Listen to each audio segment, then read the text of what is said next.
여러분 건강한 교회가 어떤 교회라고 생각하십니까? 사도 바울은 고린도 전서를 통하여 건강한 교회에 대해서 끊임없이 지금 이야기하고 있습니다. 제가 성도들에게 건강한 교회가 어떤 교회입니까? 라고 여쭤보았더니 바른 말씀이 선포되는 교회다. 재정이 건전한 교회가 건강한 교회다. 사랑이 넘치는 교회가 건강한 교회다라고 말씀합니다.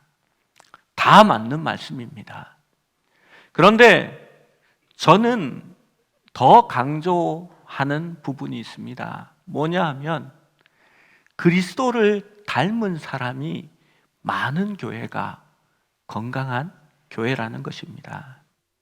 여러분, 교회 안에는 장성한 자와 또 어린아이 신앙들이 함께 섞여져 있습니다.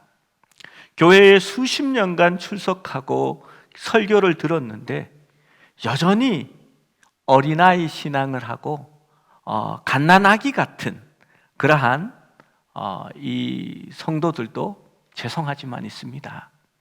우겨미처럼 칭얼대면 기저귀가 젖었는지 가끔 살펴봐야 되고 토닥토닥 베이비 파우더를 발라야 하고 아직은 단단한 음식을 먹지 못하니까 따로 이유식을 만들어 한 명 한 명 먹여줘야 하는 사람이 있습니다. 10년 동안 갓난아이면 그래도 정말 예쁘고 사랑스럽습니다. 그런데 문제는 이 갓난아이가 조금 커서 미운 4살, 사람들이 그런 얘기 하더라고요. 죽이고 싶은 7살. 예, 그 정도 나이가 되면 그야말로 골치가 아파지기 시작합니다. 커서 이제는 자기 주관이 생기고 내가 옳다고 내 마음대로 하고 싶어 합니다. 조르고 떼를 쓰고 우는 아이들이 생겨날 때가 힘이 든 때입니다. 여러분, 교회 안에 성숙한 사람이 많으면 그런 어린아이들 신앙을 다 받아주고 사랑으로 케어할 수 있습니다.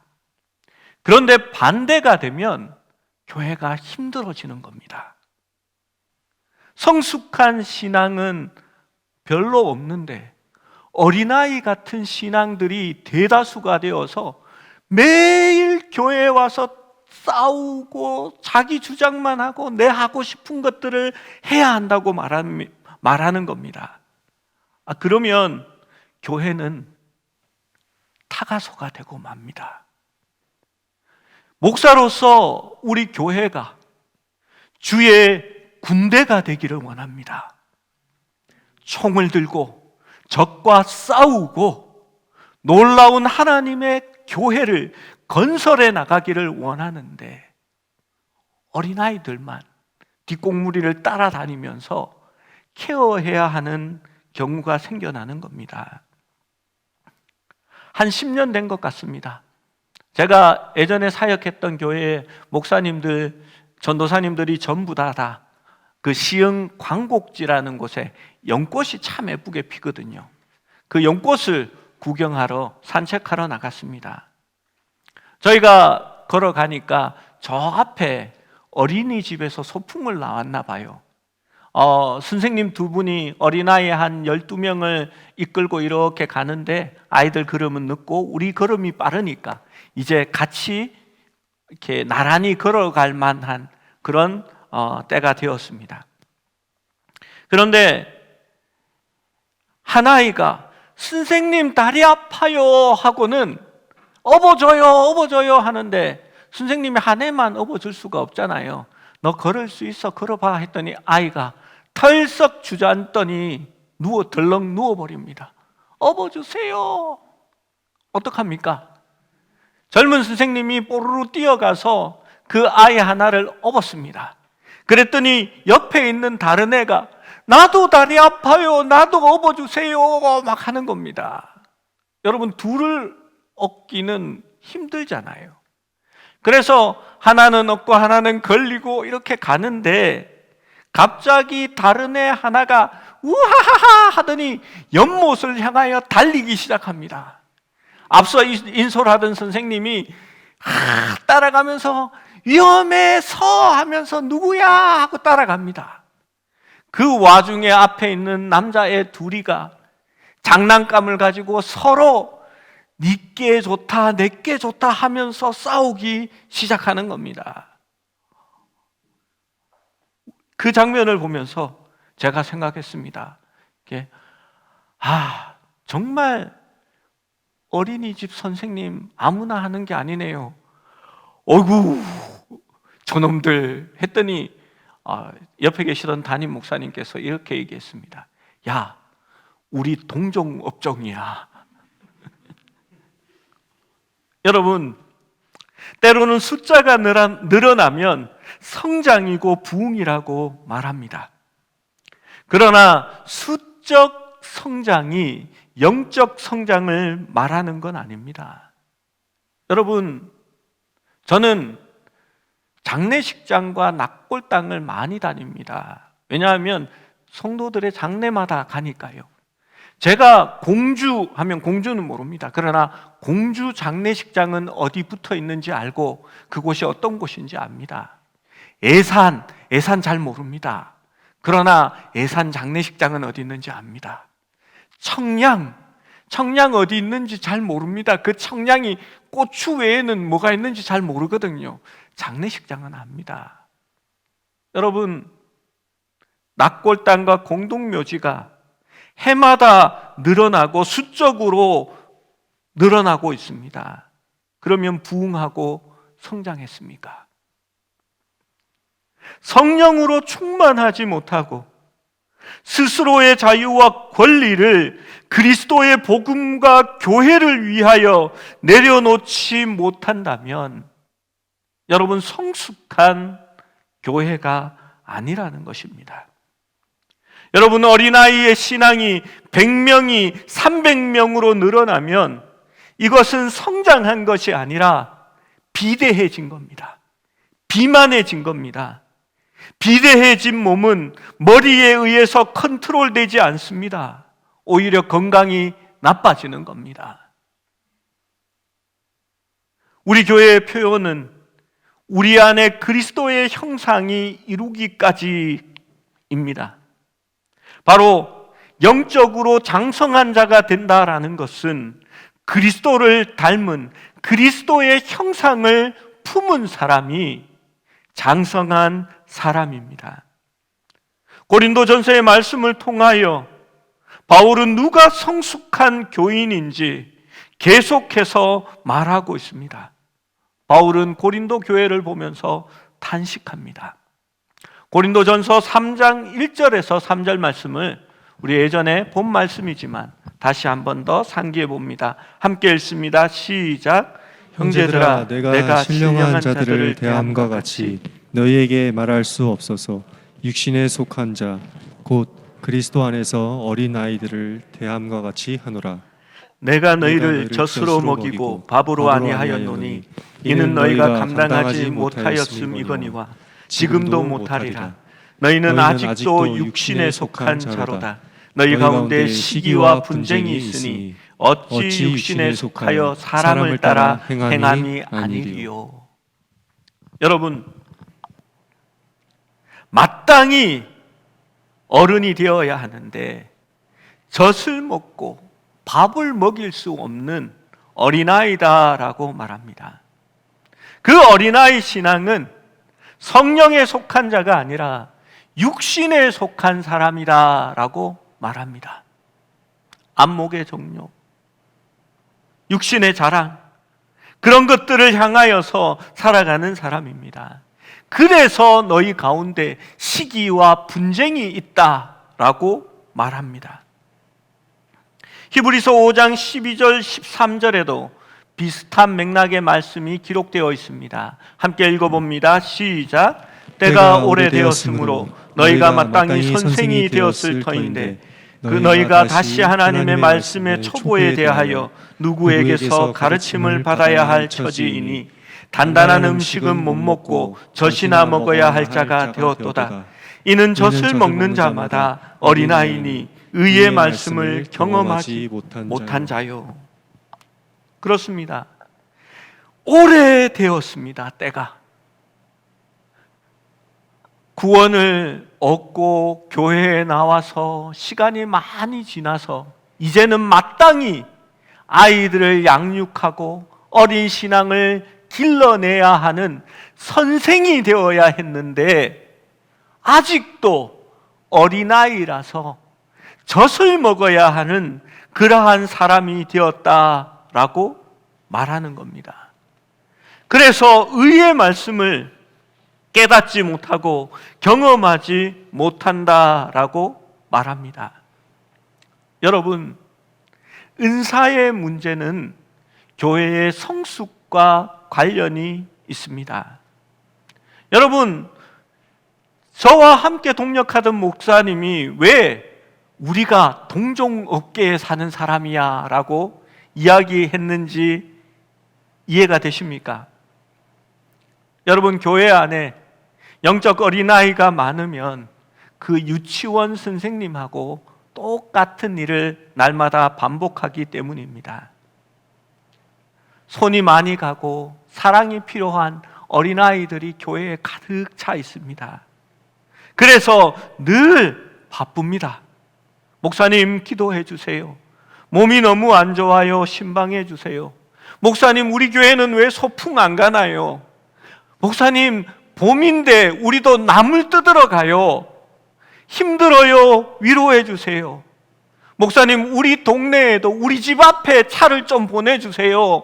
그까지 걸어 나가는 게 힘들어요. 반찬이 맛이 없어요. 좀 맛있게 못하나요? 여러분, 어린아이들은 의존해야 하고 관심과 손이 필요합니다. 여러분, 그래서 바빠지고 힘들어지고 아이 하나를 잡으려 뛰어갔다가 다리 아프다는 아이를 하나 들추어 매고 또 하나를 잡고 또 싸우는 애들, 야, 싸우지 마, 싸우는 거 아니야, 말려야 되고 삐지면 이쪽에 가서 달래줘야 하고. 여러분, 그래서 동종업종에 종사하는 자들이다라고 이야기하는 겁니다. 여러분, 사실 아파요, 힘들어요 하고 전화해 주면서 기도해 달라고 하면 그것이 얼마나 이쁜지 모릅니다.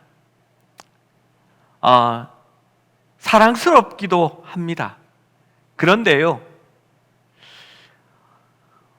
어린아이들이 새신자가 그러면 이렇게 좀 나은데, 여러분, 이러한 투정들을 목사님이나 장로님, 권사님들이 전화를 해서 하면 심각한 문제가 되는 겁니다. 우리 교회에도 믿음으로 성숙한 분들이 있습니다. 얼마 전에 어려운 일을 당했다고 전화를 하셨습니다. 제가 봐도 큰 일입니다. 그래서 신방을 가겠다고 내일이나 모레는 안 되고 그 다음 날은 어떠신지 물었습니다. 그러자 그 성도님이 저에게 이렇게 말씀하셨습니다. 목사님, 아무렇지도 않습니다. 손해는 많이 봤지만 나는 건강하고 더 하나님과 가까워졌고 저는 단단해지고 지금 더 성숙해지고 있습니다. 목사님, 지금 전화로만 한번 기도해 주세요. 그러면 목사님 기도대로 다 될 것입니다 라고 말씀하셨습니다. 제가 속으로, 야, 백부장의 믿음이 여기에 있구나라는 생각을 했습니다. 여러분, 삶을 통하여 거센 파도가 닥쳐오고 찬양의 가사처럼 거센 바람이 날 향해 다가올 때에 주님과 함께 더 높이 날아오를 수 있습니다.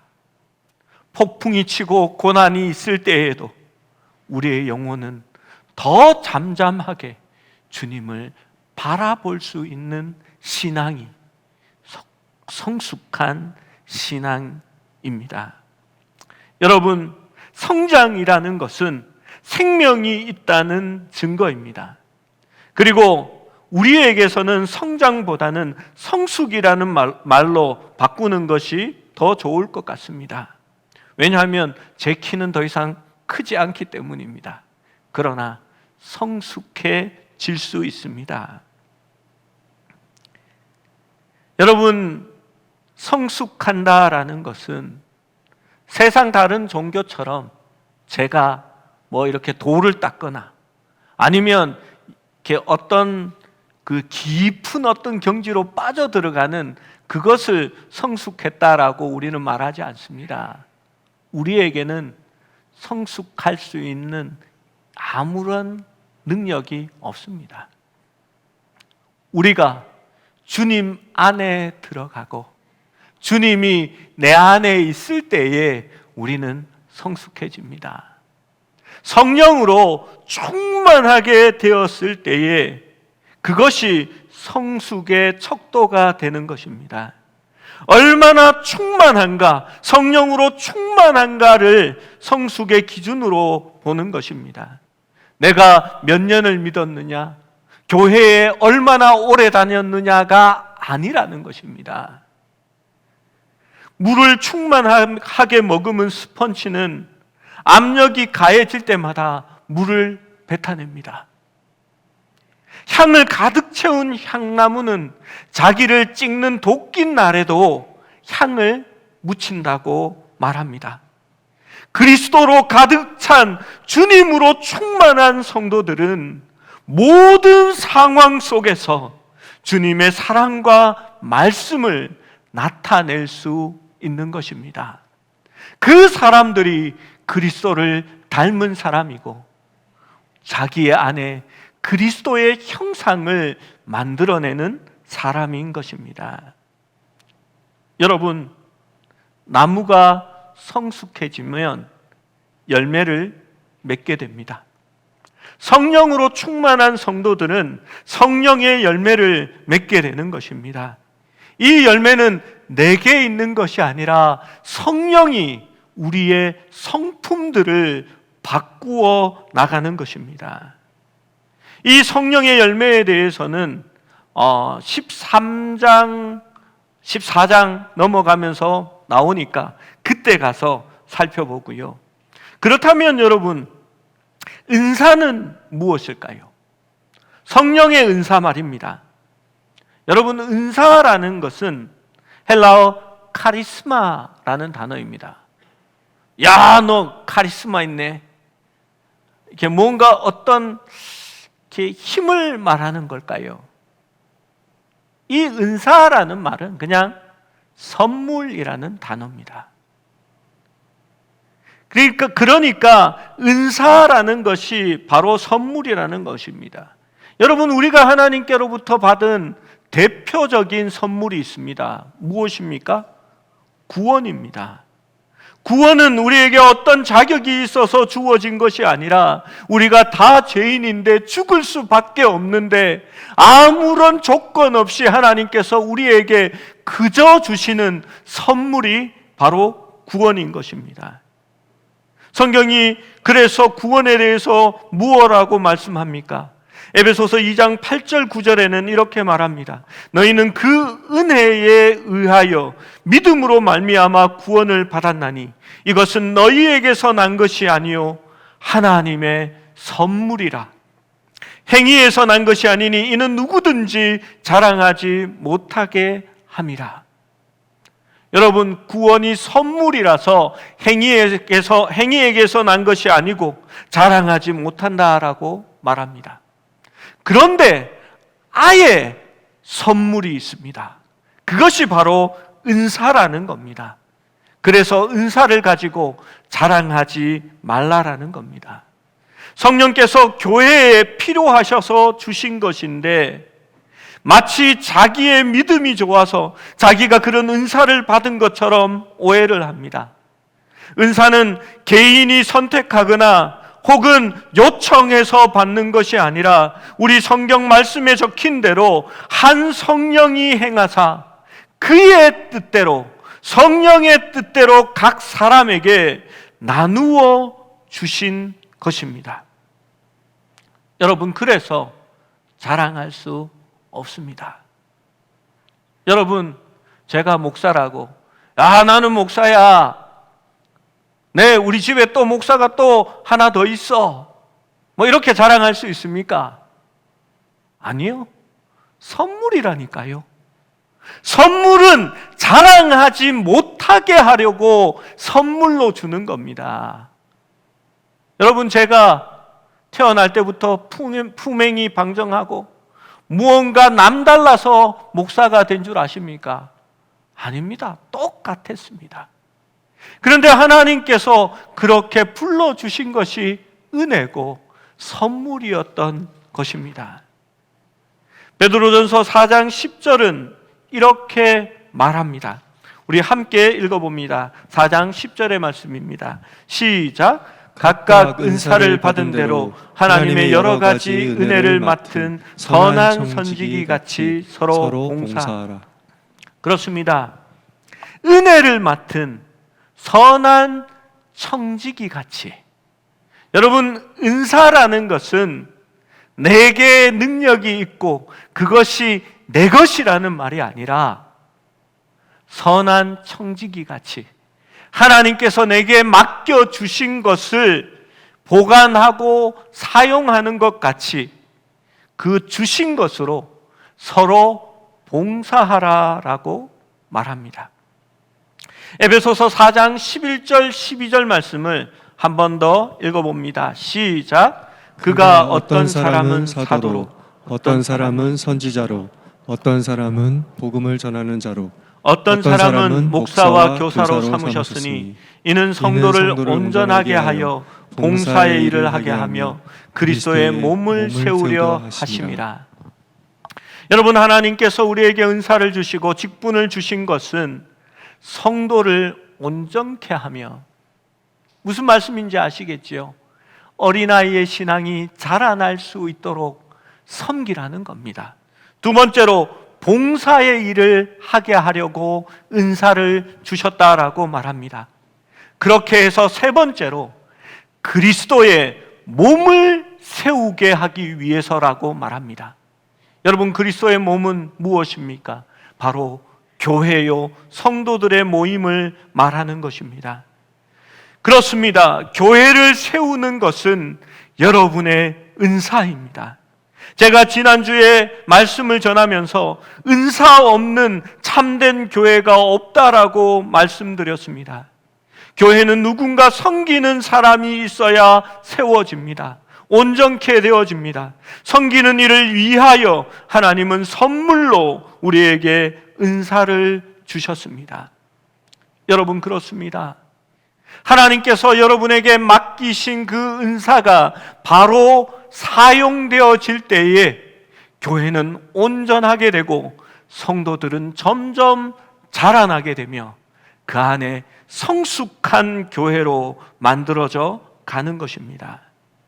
여러분, 개척교회가 왜 그렇게 힘든 줄 아십니까? 섬기는 사람이 부족해서 그렇습니다. 저는 제 아내에게 좀 못마땅한 것이 있습니다. 늘 이 앞을 지나가면 우리 교회를 보는 게 아니라 저 앞에 있는 개척교회들을 보면서 아유, 저기 힘들 텐데 어떡하나? 저 목사님 얼마나 힘들까? 코로나까지 겹쳐서 남의 교회 걱정을 하고 있어요. 실제로 맞는 말이죠. 하나님 안에서 다 한 교회니까. 그런데 우리 교회 위해서 좀 더 기도해. 불쌍한 저 목사님 말고 자기 남편 위해서 좀 기도해봐 라고 저는 이야기합니다. 이런 우스개 얘기가 있습니다. 어느 노예에서 목사님들이 태국에 수련회를 갔습니다. 그때 코끼리 쇼를 보러 갔는데 코끼리 앞에서 그 조련을 하던 그 사육사가 목사님들 앞에서 이렇게 말했습니다. 이 코끼리는 송곳으로 찔러도 눈물 한 방울 흘리지 않는 코끼리입니다. 이 코끼리를 눈물을 흘리게 하면 내가 $10,000를 지금 바로 주겠습니다 했습니다. 그러자 그 노예에서 어려운 작은 개척교회를 하는 목사님이 자기가 하겠다고 하면서 코끼리 귀에다 대고 조금 얘기하더니 그 목사님이 눈물을 툭툭 떨어뜨리면서 얘기하는 겁니다. 한 5분쯤 지나자 코끼리가 눈물을 툭툭 떨어뜨렸습니다. 사람들이 놀랐습니다. 아니, 어떻게 해서 이 코끼리를 생애 처음으로 울리게 됐냐라고 물으니까 이 목사님이 이렇게 말했습니다. 내가 개척해서 고생한 이야기 해줬더니 나도 눈물이 나고 코끼리도 울었다라고 이야기했습니다. 조련사가 $10,000를 뺏기고 나니까요, 화가 났잖아요. 이 코끼리는 절대 다른 사람이 발을 들라라고 하면 안 든다고. 만약에 목사님이 이 코끼리 발을 들게 하면 내가 다시 $10,000를 주겠고, 들지 못하면 $10,000를 다시 저한테 주는 건 어떻겠습니까? 라고 물었습니다. 그러자 목사님이 좋다고 하면서 코끼리에게 나아가더니 이번에는 5초 만에 그 코끼리의 발을 들게 만들었습니다. 뭐라고 했는지 아십니까? 너 지금 발 들래? 나랑 가서 개척교회 같이 할래? 그랬더니 코끼리가 바로 발을 들었다라고 말합니다. 여러분, 작은 교회가 어려운 것은 하나님이 주신 은사로 섬기는 사람이 별로 없기 때문입니다. 여러분, 똑같은 목회가 아닙니다. 개척하시는 목사님들은 주일날 새벽같이 교회에 나옵니다. 여름이면 일찍 나와서 더운 교회가 시원해질 수 있도록 미리 난방을 틀어야 되고, 냉방을 틀어놓아야 되고, 겨울이면 난방을 틀어놓아야 합니다. 사모님은 식당에서 매일 그날 점심을 새벽같이 준비하고, 목사는 성도들을 태우러 차량 운행을 나갑니다. 성도들을 태우고 와서 자리에 앉혀놓고 이제 설교를 하고 예배를 인도합니다. 예배가 마치고 나면 점심을 먹고 오후 설교를 다시 합니다. 토요일 밤은 그야말로 전쟁터와 같습니다. 설교 3편을 준비해야 하니까요. 이제 오후 예배가 마쳤습니다. 그러면 이제 쉴 수 있습니까? 아닙니다.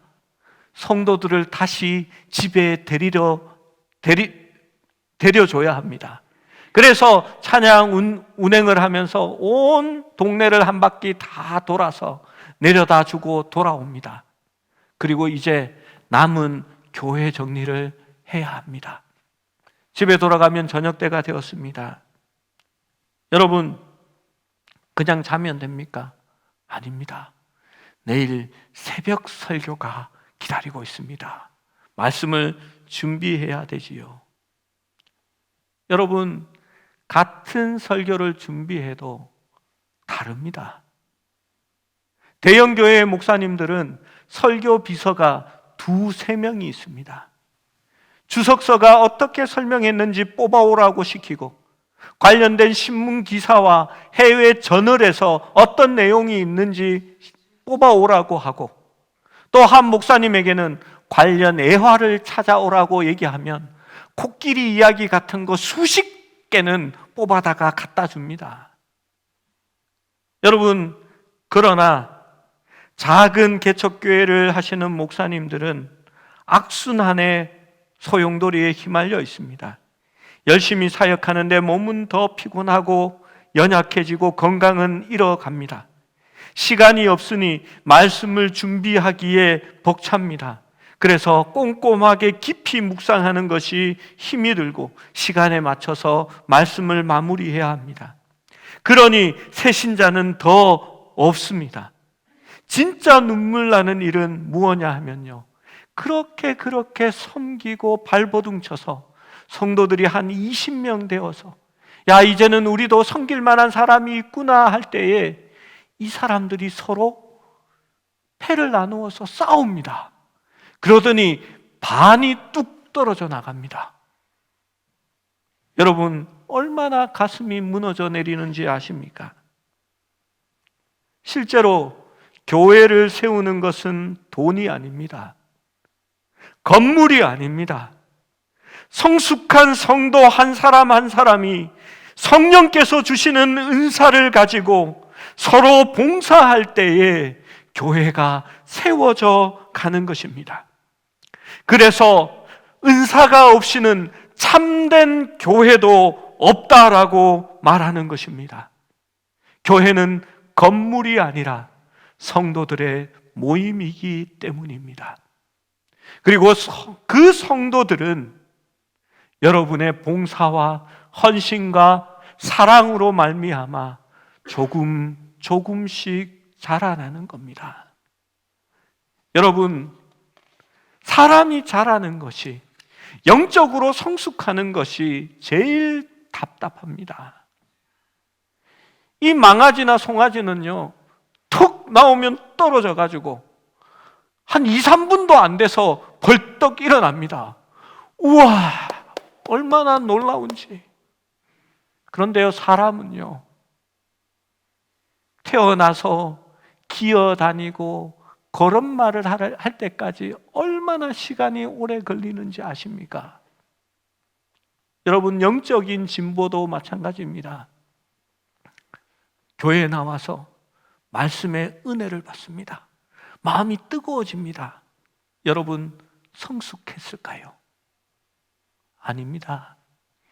영적인 성숙은 인내를 통하여 단련해서 자라나는 것입니다. 그것이 얼마나 많은 시간이 걸리고 많은 사람들이 오랫동안 돌보아야 하며 그 사람을 위해서 수고해야 하는지 여러분은 아시지 않습니까? 왜냐하면 나의 신앙이 어떻게 자랐는지를 생각해 보면 알 수 있는 것입니다. 여러분, 오늘 본문은 교회가 일치할 수밖에 없는 이유에 대해서 설명하고 있는 것입니다. 고린도전서 12장 4절에서 7절은 이렇게 말합니다. 은사는 여러 가지나 성령은 같고, 반복됩니다. 직분은 여러 가지나 주는 같으며, 또 사역은 여러 가지나 모든 것을 모든 사람 가운데 이루시는 하나님은 같으니, 각 사람에게 성령을 나타내심은 유익하게 하려 하심이니라. 무엇을 유익하게 한다고요? 하나님의 교회를 유익하게 한다는 것입니다. 은사는 다릅니다. 직분도 다 다릅니다. 사역도 다 다릅니다. 그러나 목적은 똑같습니다. 교회를 유익하게 하기 위해서 그렇습니다. 여러분, 이 문장을 잘 보시면요, 여러 가지 은사를 주시는 성령님은 같은 분입니다. 여러 가지 직분을 허락하시는 주님은 같은 분입니다. 여러 가지 사역을 이루시는 성부 하나님은 같은 분이십니다. 여러분, 성부, 성자, 성령은 삼위일체의 한 하나님이시고, 그분은 정확한 한 뜻과 한 마음을 가지고 계신 한 하나님입니다. 그래서 은사와 직분과 사역이 다 다르다 할지라도 우리는 하나의 목적으로 하나의 뜻을 가지고 움직이는 것이 바로 교회라고 말하는 것입니다. 8절에서 11절은 사실 은사의 종류를 강조하는 말씀이 아닙니다. 저도 설교 준비를 하다가 예언이 무엇이고 영분별이 무엇이고 방언이 무엇이며 이런 것을 설명하다가 그냥 지워버렸습니다. 여러분, 이 말씀은 모든 은사가 한 성령으로부터 한 가지 목적을 위해서 존재한다는 것을 알려주는 구절입니다. 8절에서 보면 성령은 하면서 시작합니다. 그리고 같은 성령이라고 말하고 있습니다. 여러분, 우리 성경의 8절을 한번 보십시오. 어떤 사람에게는 성령으로, 또 어떤 사람에게는 같은 성령을 따라라고 말합니다. 9절에는 다른 사람에게는 같은 성령으로 믿음을, 어떤 사람에게는 한 성령으로라고 말합니다. 그러니까 은사가 다 달라도 같은 성령으로 받았다라는 겁니다. 10절은 같은이나 한 성령이라는 표현이 없습니다. 왜 없을까요? 자꾸 반복하면 단조로우니까 생략해 놓은 겁니다. 그러나 11절을 보면 알 수 있습니다. 이 모든 일은 같은 한 성령이 행하사, 같은 한 성령이 이 모든 것을 행했다라고 말하는 것입니다. 여러분, 모든 은사가 한 성령으로 같은 성령 하나님에 의해서 주어졌다라고 말하는 것입니다.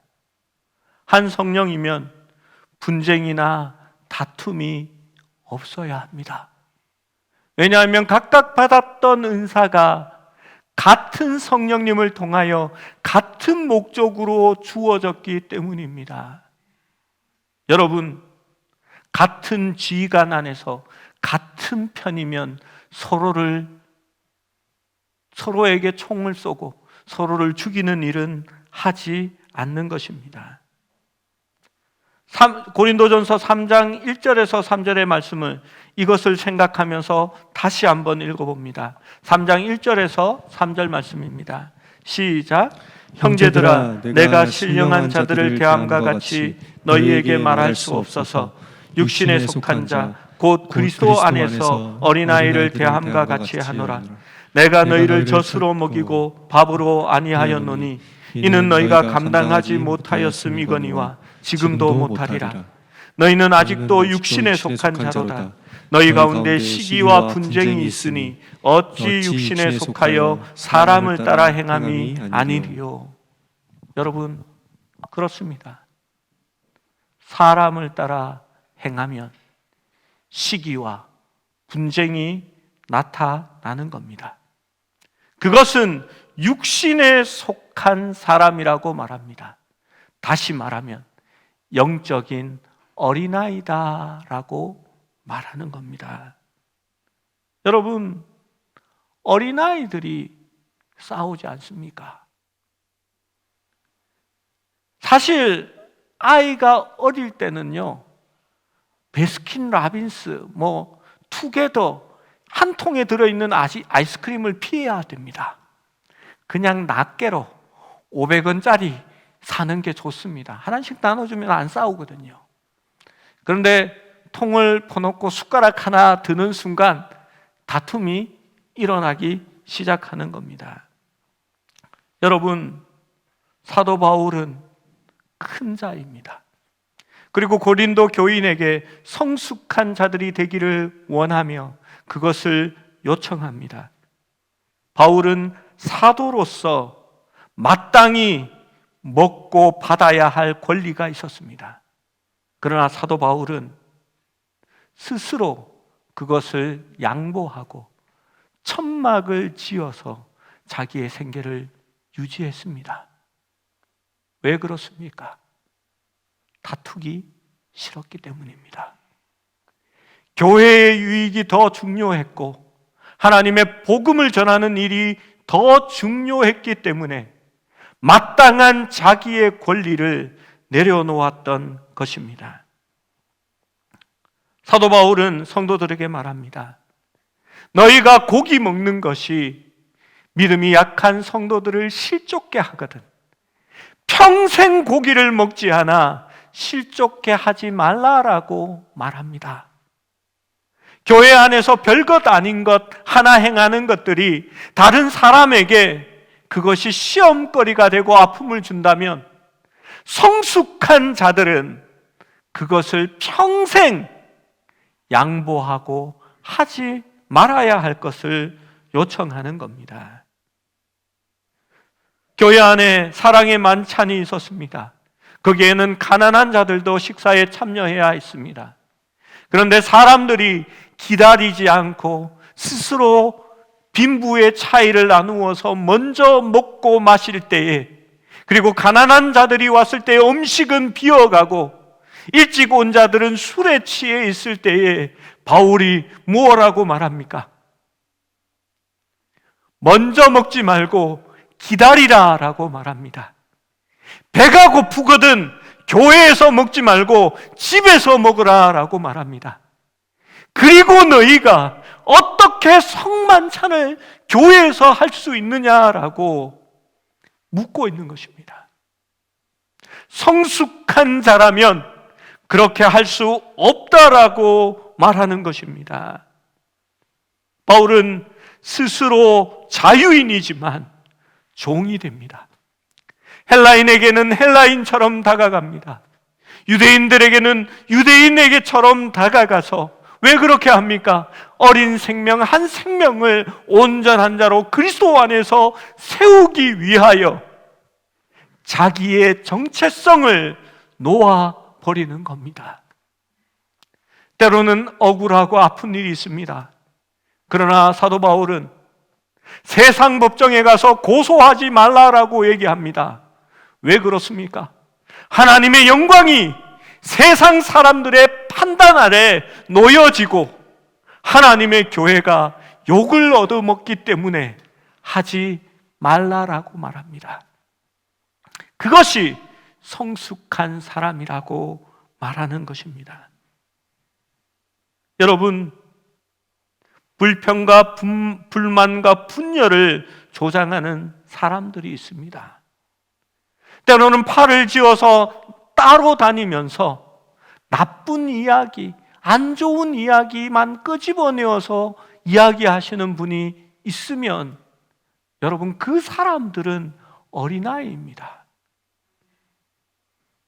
여러분, 제가 좀 이렇게 못났어도 잘하는 것도 있거든요. 그러면 우리 목사님 참 괜찮아 하는 사람하고, 여러분 새신자가 왔는데 우리 목사님 가면 똑같아, 뭐 별 차이 없어. 여러분, 그거 하고 어느 게 맞습니까? 여러분, 권사님 있습니다. 저 권사님 얼마나 열심인지 몰라. 일을 참 열심히 하시고 얼마나 많이 봉사하는지 몰라. 이렇게 얘기하면 얼마나 좋습니까? 꼭 저 권사는 지 하고 싶은 대로 해. 뭐 이렇게 얘기를 해요. 그러면 여러분, 교회가 하나가 되고 세워지겠습니까? 그것은 교회를 세우는 것이 아니라 허물어뜨리는 겁니다. 여러분, 그 사람이 육신에 속한 자요, 자기의 정욕으로 해가는 자요, 하나님의 교회를 욕되게 하는 것입니다. 여러분, 성령에 속한 사람이 아니라는 것입니다. 육신에 속하여 사람을 따라 행하는 사람입니다. 여러분, 누가 어린아이고 누가 장성한 자일까요? 누가 성령에 속한 자이고 누가 육신의 종욕에 속하여 사람을 따라 행하는 자일까요? 여러분, 다 자기가 사랑이 있다고 얘기합니다. 다 자기가 옳다라고 얘기합니다. 여러분, 기준이 있습니다. 교회를 세우고 교회를 섬기기 위해 자신의 자유와 자신의 권리를 내려놓을 수 있는 사람이 성령에 속한 사람입니다. 만약 그 사람의 하는 일이 교회를 허물고 성도들을 아프게 하고 교회를 분열시키는 일이면 그것은 어린아이의 신앙이요, 육신을 따라 사람을 쫓아가고 있는 신앙인 것입니다. 여러분, 성숙한 그리스도인이 되십시오. 우리 안에 그리스도의 형상이 이루기까지 믿음으로 살고 성령님과 동행하고 해산의 수고를 함께 할 수 있는 성도들이 될 수 있어야 합니다. 그렇다면 우리 교회는 건강한 교회가 되는 것입니다. 넉넉하게 사람들을 품고 키워내며 성숙한 사람들을 또한 길러낼 수 있는 교회가 될 줄로 믿습니다.